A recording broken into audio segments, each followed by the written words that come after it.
Chief justice of Pakistan کو بلایا جائے گا, صدر پاکستان کو بلایا جائے گا, اور وہاں پر یہ بات رکھنے کی کوشش کی جائے گی کہ دیکھیں نگران سیٹ اپ سے یہ دیکھیں یہ ملک کی جو معیشت ہے وہ سنبھلنی نہیں ہے, قومی معیشت جو ہے وہ سنبھلنی نہیں ہے, اور اگر نگران سیٹ اپ آتا ہے تو ہمارا ملک جو ہے وہ ڈیفالٹ کر جائے گا اور ہمارے ملک سے جو ہے نا وہ ہم جو ہے نا وہ ہماری معیشت ڈوب جائے گی. لہٰذا یہ تمام لوگوں کو کہیں گے, جتنے لوگ وہاں پہ موجود ہیں ان لوگوں کو کہیں گے کہ آپ مہربانی کر کے ہمارا ساتھ دیجیے گا. یعنی ساتھ دینے سے مراد یہ ہے کہ عمران خان کو کسی قسم کی کوئی مدد نہ ملے, عمران خان کو کسی قسم کی کسی ادارے کی جانب سے یا کوئی بھی ریلیف بھی نہ ملے.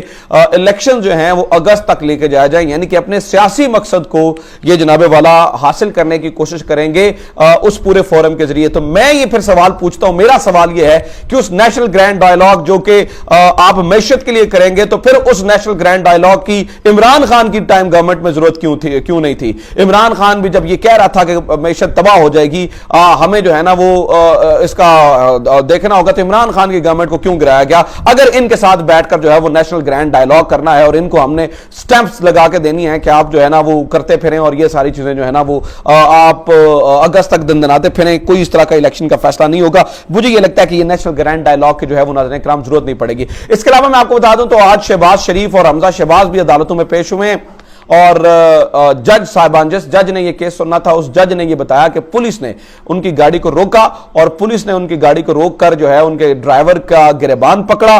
یہ ایک پریشر ٹیکٹک ہوتا ہے کہ آپ حاضر سروس جج جو کہ اس وزیر اعظم کا کیس سننے آ رہا ہے, جس وزیر اعظم کے اوپر فرد جرم لگنی ہے, یا جو وزیر اعظم جو ہے وہ منی لانڈرنگ میں جو ہے نا وہ پیش ہو رہا ہے, تو اس وزیر اعظم کا سیکیورٹی جو ہے وہ اس جج کے ڈرائیور کو گریبان سے پکڑ کر یہ پیغام دیتی ہے کہ طاقت کا محور ہم ہیں, طاقت ہمارے پاس ہے. تو اس بات کا گلہ آج ان جج صاحبان نے وہاں پر کیا بھی, اور انہوں نے بتایا کہ یہ جو ہے نا وہ ہمارے ساتھ یہ ٹھیک نہیں ہے, وزیر اعظم کو جو ہے وہ اس بارے میں دیکھنا چاہیے. بہرحال جناب صورتحال یہ ہے. اچھا اگلی کہانی سن لیں, اگلی کہانی اب بڑی مزدار ہے.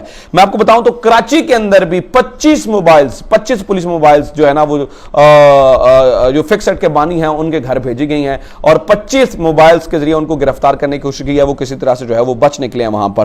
اب میں ایک آخری چیز جو ہے وہ آپ سے کہنا چاہتا ہوں, اور وہ بہت امپورٹنٹ ہے, وہ خبر سے ہٹ کر میری کچھ آبزرویشنز ہیں اور کچھ چیزیں آپ کے سامنے رکھنا چاہتا ہوں. دیکھیں کل رات عمران خان نے کامنٹ کیا مریم نواز صاحبہ کے بارے میں. اس کامنٹ کے بارے میں آپ مجھ سے پوچھیں, میری رائے پوچھیں تو میں کہوں گا انتہائی غیر مناسب کامنٹ تھا.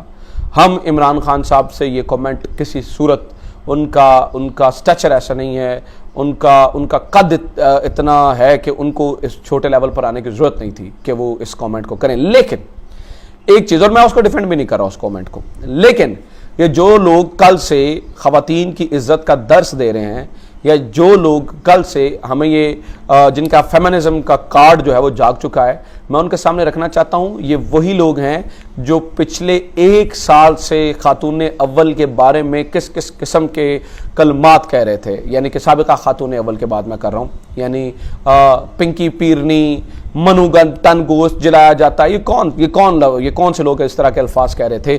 تو یہ کسی سے بھولا نہیں ہے. پھر میں آپ کی توجہ ماضی کی طرف جو ہے وہ کروانا چاہتا ہوں تاکہ آپ کو پتہ چلے یہ کون سے لوگ ہیں. رانا ثناءاللہ صاحب کو آج بڑی وہ کہہ رہے تھے وہ عزت کے علمبردار بنے ہوئے تھے, تو میں ان کی توجہ جو ہے نا وہ کہیں پہ کروانا چاہتا ہوں.